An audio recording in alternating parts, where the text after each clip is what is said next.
নমস্কার বন্ধুরা, সবাই কেমন আছো? আশা করি সবাই ভালো আছো। আজকে আবার আমি চলে এসেছি আমার বাটামাসালা কিচেন চ্যানেল নিয়ে। আজকের সুন্দর একটি রেসিপি, সেটা হচ্ছে বাঙালির আলু পোস্ত।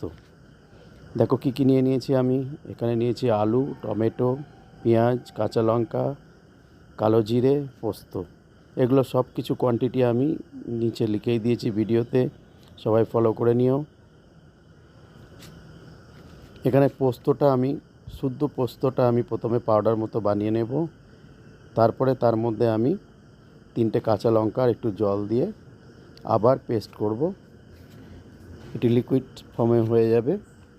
দেখো কত সুন্দর হয়েছে। এটাই আমার দরকার আলু পোস্ত বানাতে গিয়ে। এখানে আমি নিয়েছি মাস্টার্ড অয়েল নিয়েছি আমি 3 টেবিল স্পুন। ঢেলে দিলাম আমি কালো জিরে আর শুকনো লঙ্কা। এগুলোকে আমি একটু হালকা ফ্রাই করে নেব। ফ্রাই করে নিয়ে তারপরে আমি আলুটা ঢেলে দিচ্ছি। এবার আলুটার সঙ্গে পেঁয়াজটাও আমি ঢেলে দিচ্ছি, দিয়ে একসঙ্গে আমি এগুলোকে একটু ভাজা ভাজা করে নেব। একটু বলতে ভালোই হাফ ভাজা আমি করে নেব। দিয়ে আলু পোস্ত বেশি সময় লাগে না, আলুটা কুকড হতে যেটুকু সময়, এর জন্য আমি একটু কভারও দিয়ে দিচ্ছি যাতে আলুটা আমার তাড়াতাড়ি স্টিম হয়ে সেদ্ধ হয়ে যায়। কেননা এর থেকেই পেঁয়াজের থেকে জল বেরোচ্ছে, তোমরা দেখতেই পাচ্ছ। এবারে এটা ড্রাই হয়ে যাবে এবং তার সঙ্গে সঙ্গে আমার আলুটাও ভাজা হয়ে যাবে। এটি খুবই সুস্বাদু রেসিপি। এটা আমাদের বাঙালি ঘরে ঘরে আমরা খেয়ে থাকি।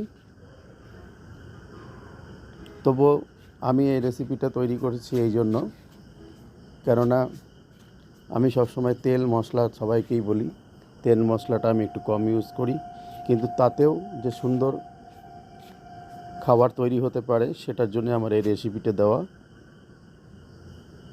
বন্ধুরা, যারা আমার চ্যানেল সাবস্ক্রাইব করেছো তাদেরকে অনেক ধন্যবাদ। বন্ধুদের সঙ্গে শেয়ার করো যাতে আমার চ্যানেলটা আরও সাপোর্ট পায় এবং তোমাদের যেন আরও নতুন নতুন রেসিপি দিতে পারি। এবার আমি টমেটো আর কাঁচা লঙ্কাগুলো আমি ঢেলে দিলাম, দিয়ে আবার আলু পেঁয়াজের সঙ্গে আমি ভালো করে ভুনে নেব।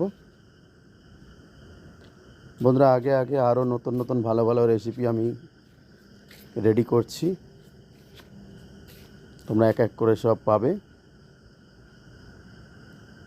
এবারে আমি একটু কভার দিয়ে দিলাম, দেখতেই পাচ্ছ টমেটোটাও আমার বয়েল হয়ে গেছে। এবং এবারে আমি একটু ভাজা ভাজা করে নেব, আর এটাকে কন্টিনিউ নাড়াবে। ঢাকা দিলে 2-3 মিনিটের জন্য ঢাকা দিয়ে আবার নাড়াবে, কেননা এর মধ্যে কোনো জল ইউজ হবে না। আমার আলুটা ভাজা ভাজা হয়ে গেলেই আমি পোস্তটা ঢেলে দেব। এ দেখো আমি পোস্তটা ঢেলে দিয়েছি। এবার আমার মিক্সিতে যেটুকু লেগে থাকবে সেটুকুকেও আমি সামান্য একটু জল দিয়ে আমি সেটাকে ওয়াশ করে দেব, দেখতেই পাচ্ছ তোমরা। এবার এটাকে আমি ভালো করে ভুনে নেব আলুর সঙ্গে। এটি সুস্বাদু এই জন্যই, আলু পেঁয়াজ টমেটোর পোস্ত বুঝতেই পারছো কত টেস্টফুল হয়। আর আমি এর মধ্যে একটু ঘি দিয়েছি যাতে আরও টেস্টটা দ্বিগুণ হয়।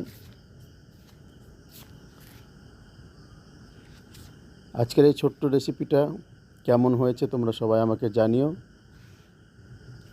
এবং ঘরে সবাই ট্রাই করে বলবে তোমাদেরও কেমন হয়েছে। সামনে আরও রেসিপি আসবে তোমাদের জন্য।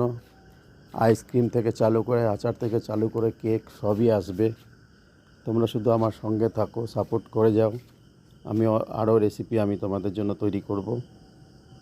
দেখো আমার আলু পোস্তটা রেডি হয়ে গেছে। এবার আমি আলু পোস্তটাকে নামিয়ে নেব। আলুটাকে পোস্তর সঙ্গে টোটালি ড্রাই করে নিয়েছি আমি। এবারে আমি আলু পোস্তটাকে নামিয়ে নেব। বন্ধুরা, সবাইকে ধন্যবাদ আমার চ্যানেলকে সাপোর্ট করার জন্য, কেননা তোমাদের জন্যই আমার চ্যানেলটা চলতে পারে। তাই জন্য সবাইকে বলছি ধন্যবাদ সকলকে, এবং আবার দেখা হবে নেক্সট রেসিপিতে। সকলকে ধন্যবাদ এবং নমস্কার।